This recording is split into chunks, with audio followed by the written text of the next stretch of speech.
Alright guys, another episode of Junk Removal Made Simple by the Junk Removal Authority. Today, talking about team member management. Remember, what we always talk about here at the Junk Removal Authority is building a business. No serious business does not have team members. If you're not going to have team members, you're not a serious business. And with junk removal, you have to have somebody to help you. You can do some jobs by yourself, but there's more jobs than not. You're going to require a helper. So you have to have team members. Now, when you first start, you'll likely be on the truck, depending on your situation. Most of you will start out on the truck, at least some there at the very beginning as you get everybody hired up, as you're training people to do what they need to do. One of the key things is what happens once you're off the truck, doing your most profitable work, which is sales, marketing, and the work behind the scenes on your business. So being the face of your business, doing the long-term planning of your business, making sure the equipment and all that your business requires is in good condition. And then also, the most important thing is getting out there and getting more sales for your business. So, right from the start, one of the keys on team member management is to hire great people. If you want your organization to have the reputation of having really friendly people work for them, then you got to hire friendly people. That's the entire key of getting great reviews and all about how friendly your people are, is to hire friendly people, hire great people. So hire personality first.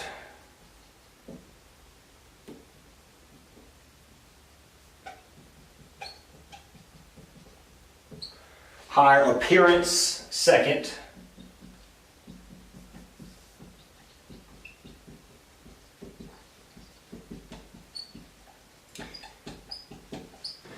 And what I mean by appearance is, are you going to allow visible tattoos? Junk Doctors does not allow visible tattoos. If you have a visible tattoo, you have to be willing to cover it. So they have to wear like long sleeves or whatever. Hair length. How long of a hair are you going to allow? And then talk about your uniform policy and all like that. And make sure everybody is up to your appearance standards. So do that second. The third thing is hire strength.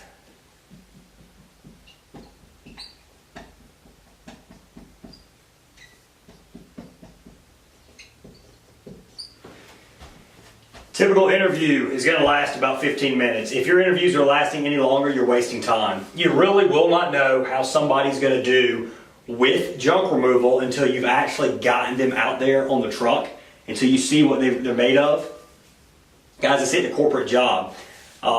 You're not interviewing somebody to lead your marketing team. You're not interviewing somebody that's going to be doing IT work. You're not interviewing an executive for your position. You're interviewing truck team labor. And you can tell if somebody has a good personality at first. If somebody comes in and they're not looking at you and they came late, if they're late at all, if they're 1 minute late, they can't interview with us, they're done. If somebody's going to be late to an interview, they're going to be late to their job, and you can't tolerate tardiness. You get the appearance right, and then you hire the strength third. So, and let me tell you, some small guys are very strong. That's not going to mean a whole lot. So one thing you can do is keep some heavy items, rear projection screen TVs, that kind of stuff around the office, and then you can kind of try them out. And we've got a waiver that they actually sign before they lift anything, saying that they are not working for us. They're trying out to potentially get a job. We need to see if they have the strength to do it. So they waive any. That releases us of liability should they get hurt while they're lifting that heavy item. So that's not a bad thing to do. Until you get them out on the truck, you're not for certain going to know what they're made of. You kind of can make judgments here. Until you get them out there, you don't know. So what we generally recommend doing is on day one, they'll come in for like an hour or two. So day one, after you hire them, you give them you get all the paperwork done, and you give them the operations manuals. Now, If you partner with JRA, you already have a complete set of operations manuals for them to go through. So I mean, you've got the entire business package from JRA. Everything that needs to get done is documented. If you're starting your own business and you chose not to partner with JRA, then you need to develop some operations manuals. When you're new, you're not going to know what you're doing anyway. But develop some basic operations manuals out of what you expect, and then just amend those operations manuals as you learn what you're doing. So you want to give them the operations manuals, you want to do paperwork.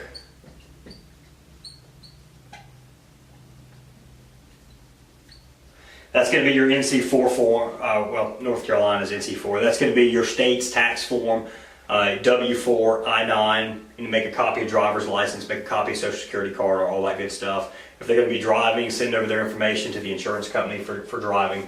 You need to have a checklist of what you need to do. Again, partners of JRA will have that. They'll know everything that needs to get done from start to finish from hiring somebody. But you need to develop your own checklist about your hiring procedures. So don't spend a whole lot of time talking over on this first day, talking over what you expect out of and the operations manuals. Like for a long time, we used to spend like 2-3 hours on their first day of training going through operations. And there were a couple people, I'd spend 2 or 3 hours of my time covering what's expected, and then they would no-show their next day, or they decide it's not for them, or they'd work one day and then they were done. So day one, give OpMan to do paperwork, and then we recommend a 2-week probationary period.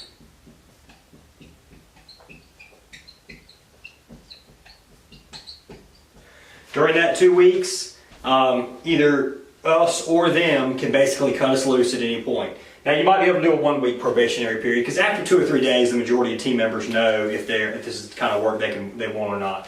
The first day, start out, have them start with another crew of 2.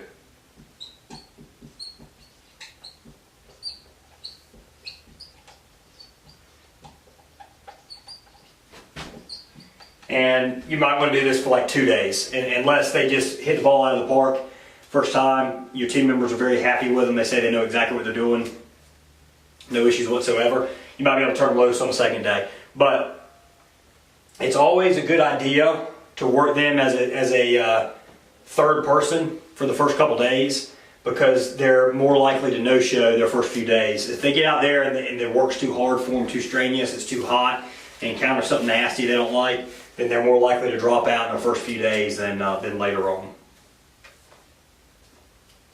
Once they've worked a full day, then at that point you need to meet with them, go over operations manuals, and really train them up. At that point, you're really going to make sure they're going to be a good, valuable team member for you, and you're going to put as much effort as you can into making sure that they know what needs to be done and how to do it. You need to be strict on tardies.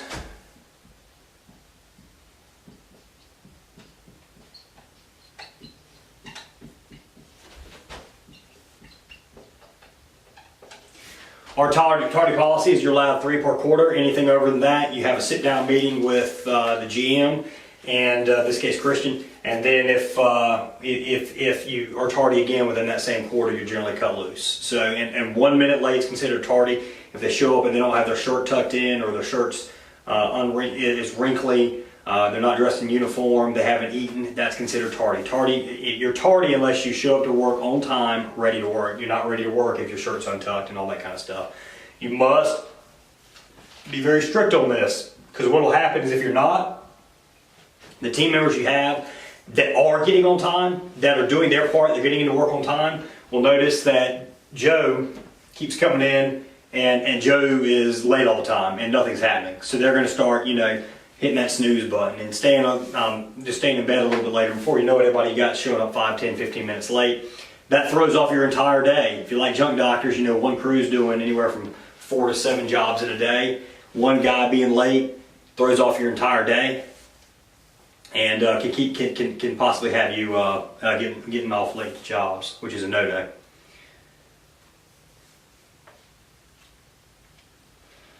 Don't tolerate mediocrity. So if you're having to constantly correct somebody again and again and again, and it's just not getting through their head, you need to cut them loose. You want to be compassionate with your people, But listen, guys, you're taking the risk. You're the one that's you're taking out loans to run this business, and it's a lot harder for you to quit if something goes wrong than for one of your team members. Look out for yourself in this. You want to be fair to your team members, and you want to try and make sure they get hours. And again, just be very fair and be compassionate towards them, but don't get too emotionally involved. Very, very, very seldom will you come across a team member who is actually your friend. And it's easy to look at them as a friend, and if you're looking at them as a friend, that's great, but the problem is they probably aren't in return.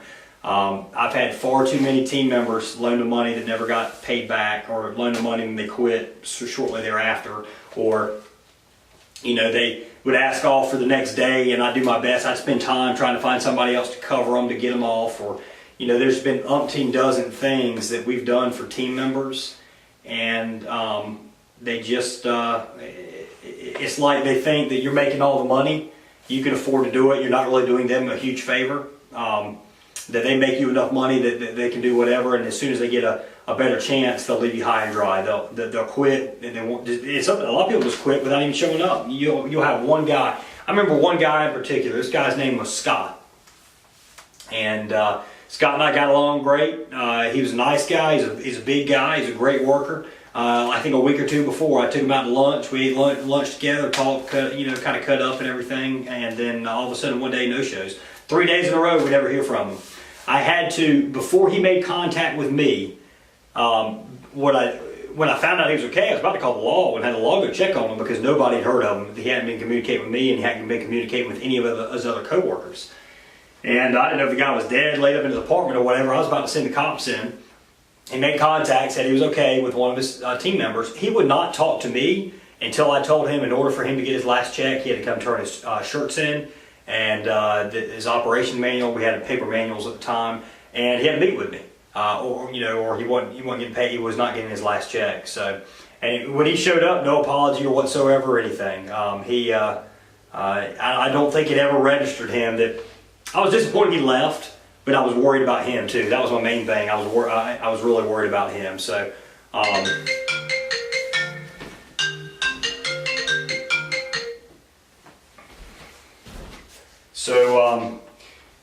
you're taking all the risk here. Make sure you're looking out for yourself, and if somebody is not holding up their end, get rid of them, find somebody else. Everybody's got to perform.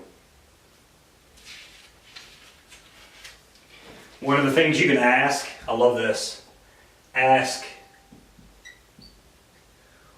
would you rehire?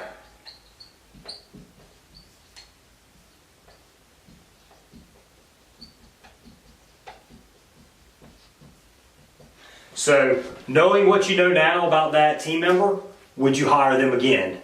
And if the answer is no, you need to get rid of them. If the answer is yes or maybe, look into it further, correct the problem. If you can't get it corrected, then you'll need to get rid of them. So that right there is what I always do when I think about firing somebody. I say, would I rehire them? And that generally tells me what needs to be done right then and there. Always document everything.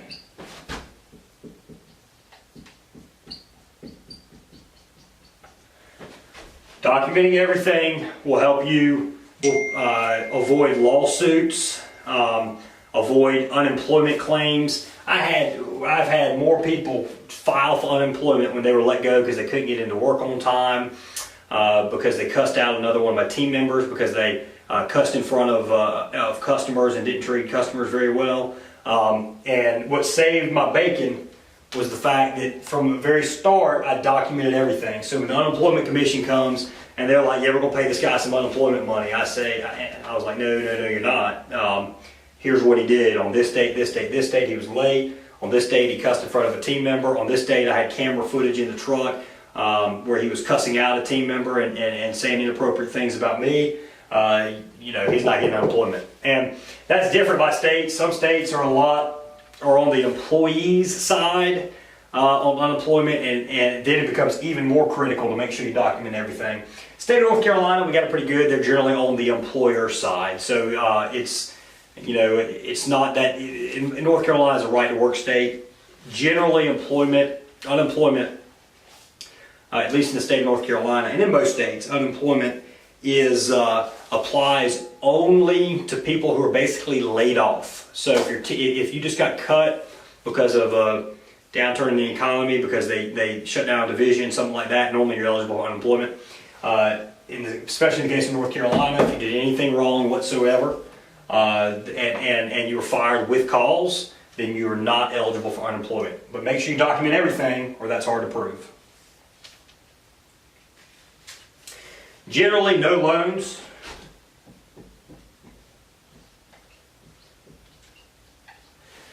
Because if you do it with one person, everybody else is going to expect it. Now, if you are going to do a loan, the only way you should do it is by getting collateral. And what I mean by that is like a pay advance, but always do it after they've already worked at least the amount you owe them for the pay advance. So, for example, I recently violated this rule, and I loaned one of our team members some money.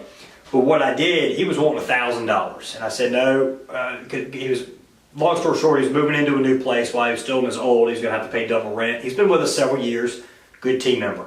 But what I did, even then, he wanted to borrow $1,000, and I told him, I said I can loan you $1,000, but I'm not going to loan you $1,000 all at once. What I'm going to do is I'm going to loan you $500 today, this Friday, and I'll loan you $500 the next Friday. The reason being is because I knew he'd make $500. I was going to make sure he got enough hours. He was going to work enough where he was going to make $500. He'd already made $500 that one week, and then I was going to make sure he made another $500 the following week.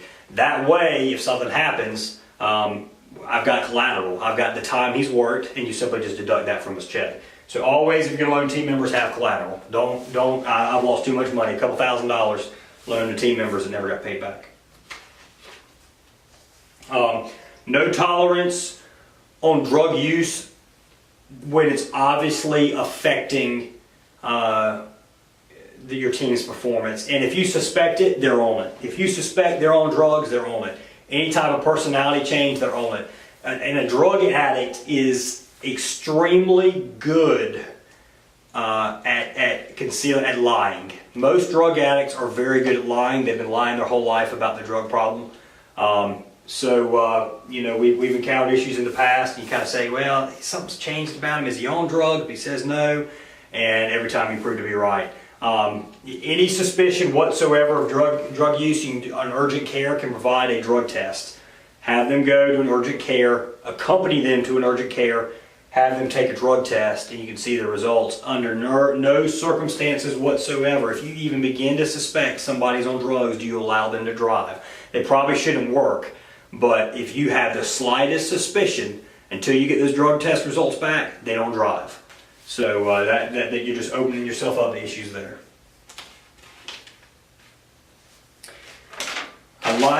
One of the things I like is find ways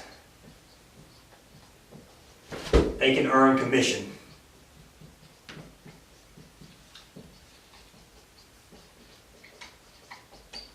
I want my team leaders especially to make money, have opportunity to make money. I want to pay them fairly. I want to give them opportunity to earn money if they excel. So what we do, we have some marketing programs that we do that if it leads to jobs, it's the team members like putting out flyers and yard signs, stuff like that. We actually pay the team members commissions for any jobs that they bring off that. One of the other things we're doing is we are, even though I've talked about this in the past, we are going to shifting a model to where we are going to start selling items we get. We're getting ready to start building a store. And we're going to give our team members a commission percentage off of anything they bring back that we can sell. Just our team leaders, not our team members, team leaders. You always want to try and give extra incentive to your TLs, the people that drive, quote jobs. You want to make them really appreciate that extra responsibility they have and be able to make a decent amount more money than your navigators. You want to give them a reason to become a TL. We're kind of running out of real estate here, so I'm going to move up, kind of skip around a little. Use cameras.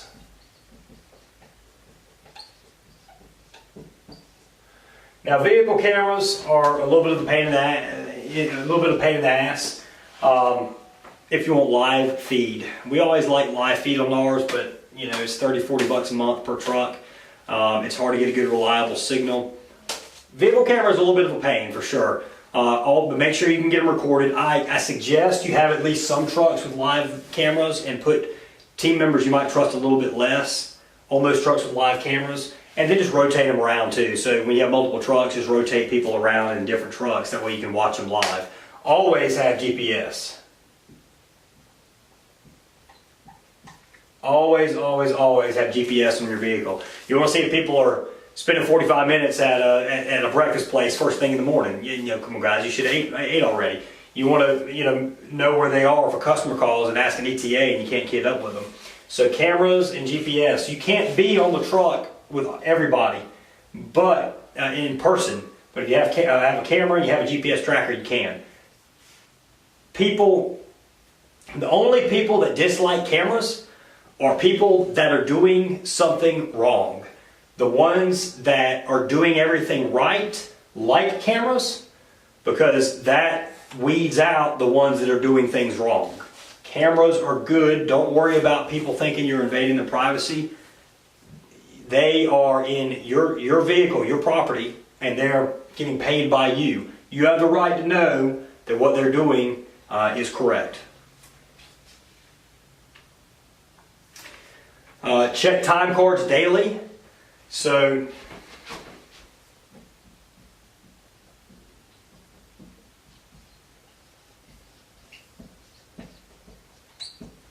always, always, always, every single day, at the end of the day or the next day, verify time. Make sure somebody hadn't forgotten to clock in or clock out. And make sure that, what you generally do is match up team members. So if Joe was working with John, make sure John clocked out about the same time as Joe and Joe clocked out about the same time as John. So that way you can make sure that everybody's doing what they should as far as time management. When you have a policy, teach them the why behind it. So, for example, one of the policies we have is when you knock on somebody's door, as soon as you knock, you take 2 steps down, you turn. You don't want to be right up on them too close. You don't want to be too far away because that seems too distant. The key is 2 steps. And the why behind that is because if you're too close, you're crowding them. There was one of the most successful pizza delivery men of all time actually ran numbers, and he tracked on a spreadsheet what his tips were when he was on the same level as the porch, as the person answering the door, when he had taken a step down, and when he had taken a second step down. He got more tips by far on the second step down than he did on the third or fourth step down, or on the first or the base level. He had a lot more tips consistently from that second level. So that's the reason Junk Doctors uses a knock and then 2 steps down when greeting somebody. When you're looking to advance, when you're opening up a new position, be it somebody to answer the phone and book jobs, a dispatch person, we call them ATC here at Junk Doctors, that kind of routes trucks all over the place. Somebody that's going to maybe run a store if you're selling some of the items. Anytime you have a higher up position that comes available, think about it and try and offer it to an existing team member first. If you don't have somebody you think would be good at it, then hire outside, but always try and promote within.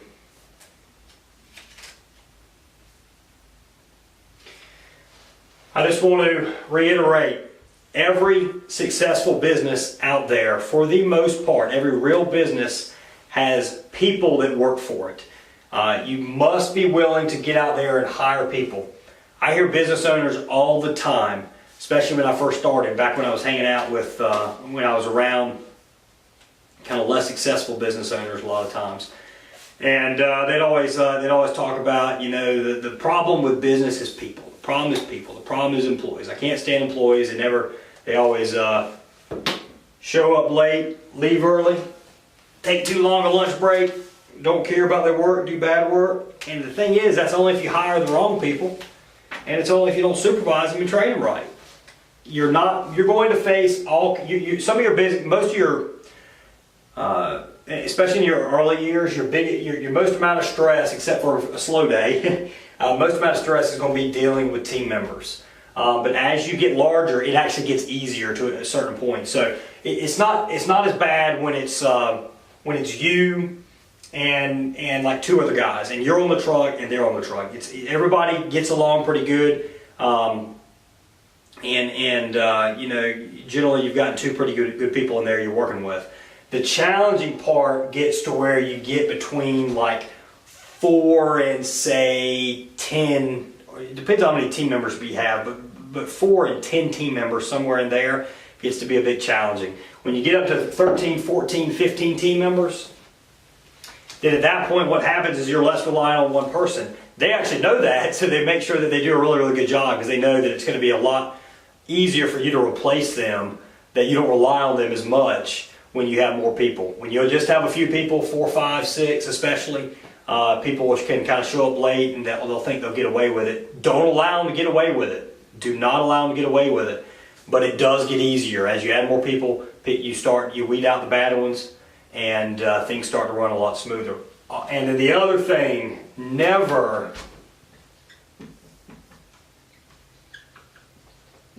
rely on one. In business, unless you're number one, unless you're junk doctors in Raleigh or Charlotte, Greensboro, and you're doing more business than anybody else in your particular market, unless you're number one, you don't want anything to do with one. You don't want one team member you rely on. You don't want one customer that brings the majority of your business. You don't want one advertising method that brings in the majority of your business. For example, it used to scare the absolute hell out of me that the main way we were getting business was through AdWords. And finally, I developed a marketing plan where we got a lot of other business from other avenues. And then also, just as we were in business longer, we had more and more previous clients coming and more referrals from those previous clients. You don't want one, if you can help it, you don't want one truck. When you first start, if you have one truck, try making a new one. Make it something reliable. Downtime kills you. Or instead of buying one brand new truck, maybe you get 2 lightly used trucks. You're gonna, but still make sure they're reliable, whatever you do. If you have one truck, you might have to get started. You need to have a rental agreement already in place with like a U-Haul or Budget or something like that. That can be your backup option, and just try and get a second truck as soon as possible, because you need that backup in place. Anything, just never rely on one team member, especially though, because if you have a really, really big day coming up and then they no-show, you're in trouble. So what you might wind up doing is you might wind up hiring, when you really only need one person. When you first start, like when we first open a new location, we generally hire 3 people or 4 people, and then we're up to 6, or we got up to 6 by about the 3rd month in operation, depending on when we started. If it was starting the slow season, it could be a little later. If we started a busy season, that'll make it different. But what you might have to do is you might have to have flyers, yard signs, stuff like that they put out to stay busy, in order for them to get enough time that they want to keep working with you. But go ahead and pay that extra 10 hours a week or whatever, than risk having just one team member. The other thing is, junk removal can be cyclical from week to week. Overall, up north, the weather affects you a little bit more, but you still can stay pretty busy. But it can be cyclical from week to week. Rain hurts. So when you have rain for several days in a row, that slows you down. But the thing is, if you're slow for 3 or 4 days, you're generally going to make it up on the other days. You'll be so busy you can't hardly keep up. You'll be wearing out your one team member. So always make sure you have extra. Never have one team member. It's been another episode of Junk Removal Made Simple by the Junk Removal Authority.